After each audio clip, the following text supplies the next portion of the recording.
Mat question paper solve ಮಾಡೋದಿದ್ವಿ NNMS ಈ ವರ್ಷದ ಕ್ವಶನ್ ಪೇಪರ್ ಇವಾಗ. ಸೊ ಅದರೊಳಗಡೆ ಈಗ 4th ಕ್ವಶನ್ ಮತ್ತು 5th ಕ್ವಶನ್ಗೆ ಒಂದೇ ಇನ್ಫಾರ್ಮೇಷನ್ ಇದೆ. ಏನಂದ್ರೆ ಈ ಕೆಳಗಿನ ಮಾಹಿತಿಯನ್ನು ಓದಿ ಹಾಗೂ ಕೊಟ್ಟಿರುವ ಪ್ರಶ್ನೆಗಳಿಗೆ ಉತ್ತರಿಸ್ರಿ ಅಂತ ಐತಿ. ಸೊ ಏನಂತ ಕೊಟ್ಟಿದ್ದಾರೆ, ಎ ಗುಣಾಕಾರ ಬಿ ಅಂದರೆ ಏನು ತೊಗೋಬೇಕು, ಎ ಯು ಬಿ ಯ ಸಹೋದರ ಅಂತ ತೊಗೋಬೇಕು. ಈಕ್ವಲ್ ಟು ಬಿ ಇದ್ದರೆ ಎ ಯು ಬಿ ಯ ಸಹೋದರಿ ಅಂತ ತಿಳ್ಕೋಬೇಕು. ಭಾಗಾಕಾರ ಚಿಹ್ನೆ ಇದ್ದರೆ ಎ ಯು ಬಿ ಯ ತಂದೆ ಅಂತ ತಿಳ್ಕೋಬೇಕು.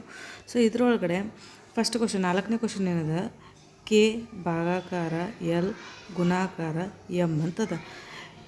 ಇವು ಕೆಳಗಿನವುಗಳಲ್ಲಿ ತಪ್ಪಾದ ಹೇಳಿಕೆ ಯಾವುದು ಅಂತ ಕಂಡುಹಿಡಬೇಕು. ಫಸ್ಟಿಗೆ ಕೆ ಭಾಗಾಕಾರ ಎಲ್, ಭಾಗಾಕಾರ ಇದ್ರೆ ಏನು, ಎ ಯು ಬಿ ಯ ತಂದೆ ಅಂದ್ರೆ ಕೆ ಅನ್ನೋರು ಎಲ್ ಅವರ ತಂದೆಯನ್ನು ನಾವು ಪ್ಲಸ್ಸಿಂದ, ತಾಯಿಯನ್ನು ಅದು ಸ್ತ್ರೀಲಿಂಗವನ್ನು ಮೈನಸ್ಸಿಂದ, ಪುಲ್ಲಿಂಗವನ್ನು ಪ್ಲಸ್ಸಿಂದ ಸೂಚಿಸೋಣ. ಮೇಲನ್ನು ಪ್ಲಸ್, ಫೀಮೇಲನ್ನು ಮೈನಸ್ಸಿಂದ. ಸೊ ಈಗ ಕೆ ಅನ್ನೋದೇನಾಯಿತು, ಎಲ್ನ ತಂದೆ ಆಯಿತು. ಎಲ್ ಗುಣಾಕಾರ ಎಮ್ ಅಂತದ. ಎಲ್ ಗುಣಾಕಾರ ಇದ್ದರೆ ಎ ಯು ಬಿ ಯ ಸಹೋದರ ಅಂದ್ರೆ ಎಲ್ ಅನ್ನೋದು ಎಮ್ನ ಸಹೋದರ ಅಂದ್ರೆ ಪ್ಲಸ್ ಅಂತ ತೊಗೊಂಡಿವಿ. ಈಗ ನೆಕ್ಸ್ಟು, ಸೊ ಇದರಿಂದ ಯಾವ ಹೇಳಿಕೆ ತಪ್ಪದ ಅಂತೇಳಿ ನೋಡೋಣ. ಕೆ ಯು ಎಮ್ನ ತಂದೆ, ಕೆ ಅನ್ನೋದು ಇವರಿಬ್ಬರು ಸಹೋದರ ಆದ್ರಂದ್ರೆ ಇವ್ರಿಗೂ ತಂದೆ ಏನಾಗುತ್ತೆ, ಕೇನ ಆಗುತ್ತೆ. ಸೊ ಮೊದಲನೇ ಹೇಳಿಕೆ ಕರೆಕ್ಟ್ ಅದ. ನೆಕ್ಸ್ಟು ಎಲ್ ಯು ಎಮ್ನ ಸಹೋದರ, ಎಲ್ ಅನ್ನೋದು ಎಮ್ನ ಸಹೋದರ, ಸೊ ಇದು ಕರೆಕ್ಟು. ನೆಕ್ಸ್ಟ್ ಎಲ್ ಯು ಎಮ್ನ ತಾಯಿ, ಎಲ್ ಅನ್ನೋದು ಎಮ್ನ ತಾಯಿ, ಸೊ ಇದೇನು ಸಹೋದರ ಅಂತೇಳಿ ತಾಯಿ ಆಗಕ್ಕೆ ಚಾನ್ಸ್ ಇಲ್ಲ. ಕೆ ಯು ಎಲ್ನ ತಂದೆ, ಕೆ ಅನ್ನೋದು ಎಲ್ನ ತಂದೆ, ಸೊ ಇದು ಕರೆಕ್ಟ್ ಅದ. ನಮಗೆ ಕೇಳಿದ್ದು ತಪ್ಪಾದ ಹೇಳಿಕೆ ಕೇಳ್ಯಾರ, ಆದ್ದರಿಂದ ಆಪ್ಷನ್ ಸಿ ಅನ್ನೋದು ತಪ್ಪಾದ ಹೇಳಿಕೆ. ಸೊ ಅರ್ಥ ಆಯಿತು ಅಂದ್ಕೊತೀನಿ. ಸೊ ನೀಟಾಗಿ ಅಂಡರ್ಸ್ಟ್ಯಾಂಡ್ ಮಾಡಿಕೊಂಡು ಹಾಕ್ರಿ. ನೆಕ್ಸ್ಟು 5ನೇ ಕ್ವಶನ್. ಸೊ 5ನೇ ಕ್ವಶನ್ ಏನದ, ಈ ಕೆಳಗಿನ ಸಮೀಕರಣಗಳಲ್ಲಿ ಈ ಸಮೀಕರಣವು ಎನ್ನ ಚಿಕ್ಕಪ್ಪ ಕೆ ಎಂದು ಪ್ರತಿನಿಧಿಸುತ್ತದೆ. ಯಾವುದು ಪ್ರತಿನಿಧಿಸ್ತದ ನೋಡಬೇಕು. ಆಪ್ಷನ್ ಎ ಏನದ, ಕೆ ಗುಣಾಕಾರ ಎಲ್, ಗುಣಾಕಾರ ಇದ್ದರೆ ಏನು, ಕೆ ಯು ಬಿ ನ ಸಹೋದರ ಅಂತಂದೈತಿ. ಕೆ ಇಲ್ಲೆಲ್ಲ ಎಲ್, ಬಿ ಜಾಗದಾಗ ಏನದ ಎಲ್ ಅದ. ನೆಕ್ಸ್ಟ್ ಎಲ್ ಭಾಗಾಕಾರ ಎಮ್, ಎಲ್ ಭಾಗಾಕಾರ ಅಂದ್ರೇನು, ತಂದೆ, ಎಲ್ ಅನ್ನೋದು ಎಮ್ನ ತಂದೆ.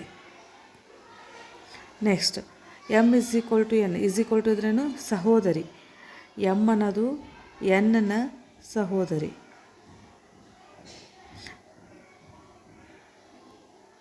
ಸೊ ಈ ರೀತಿ ಬಂತು. ಸೊ ಇದರೊಳಗಡೆ ಎನ್ನ ಚಿಕ್ಕಪ್ಪ ಕೆ, ಎನ್ನ ಚಿಕ್ಕಪ್ಪ, ಎನ್ ಅನ್ನೋದ್ರದ್ದು ಚಿಕ್ಕಪ್ಪ ಯಾರು, ಕೆ, ಅದೇ ಆಗುತ್ತೆ. ಯಾಕಂದರೆ ಎನ್ ಮತ್ತು ಎಮ್ ಇಬ್ಬರು ಅಣ್ಣ ತಂಗಿ ಆಗಿರ್ಬೋದು ಅಥವಾ ಅಕ್ಕ ತಮ್ಮ ಏನಾದರೂ ಆಗಿರ್ಬೋದು. ಎನ್ ಬಗ್ಗೆ ಕ್ಲಾರಿಟಿ ಇಲ್ಲ. ಸೊ ಹಾಗಾಗಿ ಇವರಿಬ್ಬರು ಸಹೋದರಿ ಆದರು ಅಂದರೆ ಇವ್ರ ತಂದೆ ಯಾರಾಗ್ತಾರೆ, ಎಲ್ ಆಗ್ತಾರೆ. ಸೊ ಎಲ್ಲನ ಸಹೋದರ ಕೆ ಆಗಿರೋದ್ರಿಂದ ಈ ಕೆ ಅನ್ನೋದು ಎನ್ನ ಚಿಕ್ಕಪ್ಪ ಆಗುತ್ತೆ. ಸೊ ಆಪ್ಷನ್ ಎ ಅನ್ನೋದು ಕರೆಕ್ಟ್ ಬಂತು. ಸೊ ಈಗ ನೆಕ್ಸ್ಟ್ ಬೇಕಿದ್ರೆ ಚೆಕ್ ಮಾಡಿ ನೋಡಿ, ಆಪ್ಷನ್ ಬಿ ಯಾವುದಾದ್ರೂ ಬರೋದಿಲ್ಲ. K is equal to L, is equal to ಅಂದ್ರೆ ಸಹೋದರಿ, ಕೆ ಅನ್ನೋದು ಎಲ್ನ ಸಹೋದರಿ. ನೆಕ್ಸ್ಟ್ ಭಾಗಾಕಾರ ಅಂದ್ರೆ ತಂದೆ ಆಗುತ್ತೆ, ಯಾವುದ್ರದ್ದು, ಎಮ್ನ, ಎಲ್ ಅನ್ನೋದು ಎಮ್ನ ತಂದೆ ಆಗುತ್ತೆ. ನೆಕ್ಸ್ಟ್ ಆಮೇಲೆ ಎನ್ ಗುಣಾಕಾರ ಚಿಹ್ನೆ ಇದ್ದರೆ ಸಹೋದರ, ಎಮ್ ಅನ್ನೋದು ಎನ್ನ ಸಹೋದರ.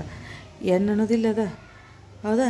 ಕೆ ಅನ್ನೋದು ಇಲ್ಲಿ ಫೀಮೇಲ್ ಆಯಿತು, ಅವ್ರು ಕೇಳಿದ್ದು ಚಿಕ್ಕಪ್ಪ ಅಂತ ಹೇಳ್ಯಾರ. ಸೊ ಹಾಗಾಗಿ 2ನೇ ಆಪ್ಷನ್ ಬರೋದಿಲ್ಲ. ನೆಕ್ಸ್ಟ್ ಸಿ, ಕೆ ಗುಣಾಕಾರ ಎಲ್, ಕೆ ಅನ್ನೋದು ಎಲ್ನ ಸಹೋದರ ಆಯಿತು. ನೆಕ್ಸ್ಟ್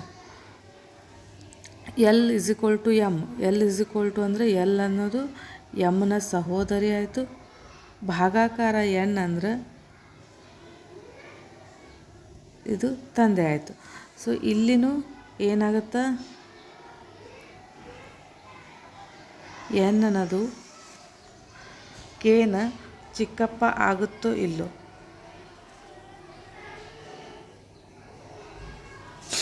ಸೊ ಕೆ ನಾವು 3ನೇ ಆಪ್ಷನ್ ಬಗ್ಗೆ ಡಿಸ್ಕಷನ್ ಮಾಡತ್ತೀವಿ. ಆಲ್ರೆಡಿ ನಮ್ಗೆ ಆನ್ಸರ್ ಸಿಕ್ಕದ ಆಪ್ಷನ್ ಎ ಅಂತೇಳಿ. ಸೊ ಫರ್ದರ್ ಭಾಳ ಡಿಸ್ಕಷನ್ ಎಲ್ಲ ಚೆಕ್ ಮಾಡ್ಕೊಳ್ಳೋ ಅವಶ್ಯಕತೆ ಇಲ್ಲ. ಸೊ ಆನ್ಸರ್ ಬಂದ ತಕ್ಷಣ ಅಷ್ಟೇ ಹಾಕಿಬಿಡಿ, ಯಾಕಂದ್ರೆ 4 ಆಪ್ಷನಲ್ಲಿ ಒಂದೇ ಆನ್ಸರ್ ಇರುತ್ತೆ. ಸೊ ನೆಕ್ಸ್ಟ್ ಕ್ವಶನ್ಸನ್ನು ನೆಕ್ಸ್ಟ್ ವೀಡಿಯೋಲಿ ಡಿಸ್ಕಷನ್ ಮಾಡೋಣ.